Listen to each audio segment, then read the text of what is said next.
Princess cut blouse में जब भी हमें ये यहाँ की मार्किंग करनी होती है, रेडी मार्किंग, तो हम इसको कैसे लेंगे, जैसे कि हमारी जो चेस्ट है उसका नाप ले लेते हैं। तो चेस्ट है हमारी इसमें 36 है और वेस्ट जो है 30 है।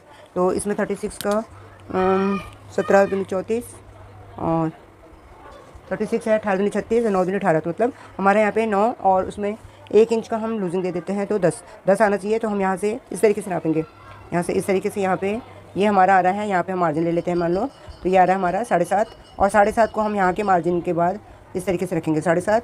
ये हो गया हमारे यहाँ पे 10।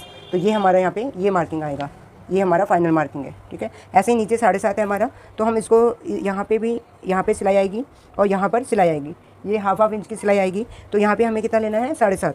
तो 7.5 के लिए 7.5 और ये देखिए यहाँ पे आ गया हमारा 3.5। तो 3.5 को हम यहाँ उठा के ऐसे रखेंगे और फिर इसको यहाँ पे हमारा 7.5 में आएगा निशान।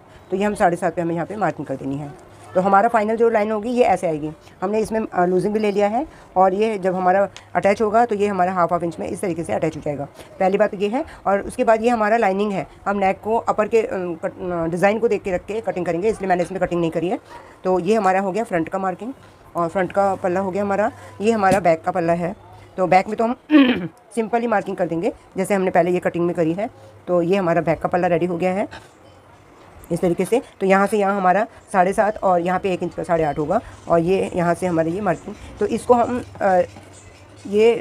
मार्किंग को हम यहाँ पे कट लगा देंगे ताकि नीचे के पल्ले में भी हमारा रेडी हो जाए ऐसे। ये हमारा इसका मार्किंग हो गया, तो ये भी हमारा रेडी हो गया। अब हमारा जो फैब्रिक है ये बहुत पतला है, तो इसके लिए हम कैसे रेडी करेंगे। ये हमने जो एक फ्यूजिंग आता है, हमने फ्यूजिंग, ये जो कपड़ा है देखो कितना पतला है, बहुत पतला है। तो ये इसमें देखो अंदर एकदम दिख रहा है पूरा बॉडी का। और ये जो फैब्रिक है ये अब जो लाइनिंग है इसके साथ अच्छे से बैठेगा नहीं। तो उसके लिए हमने क्या किया है, इस तरीके से ये हमने ये जो फ्यूजिंग होता है वो हमने इस पर चिपका दिया है। तो इस तरीके से हम इनके ऊपर पहले फैब्रिक को रख के कटिंग करेंगे, फिर उसके ऊपर हम ये चिपका देंगे। तो इस तरीके से ये देखो मेरे ये सारे फैब्रिक यहाँ पे चिपक गए हैं। ये बैक का पल्ला है, ये फ्रंट का पल्ला है। इस तरीके से हम सबको चिपका देंगे और हमारा फिर उसके बाद जो सिलाई करेंगे वो बिल्कुल सही आएगी। तो इस तरीके से हम लोग करेंगे। और जो स्लीव है ये पतला ही अच्छा लगेगा हमें, तो हमें इस तरीके से इसको हम ऐसे ही बना देंगे। तो इसकी हम कटिंग करेंगे। इस पर मैं ना फ्यूजिंग लगाऊंगी और ना ही मैं इस पर लाइनिंग लगाऊंगी। तो सिंपल हमारी स्लीव ऐसे ही कटिंग होगी,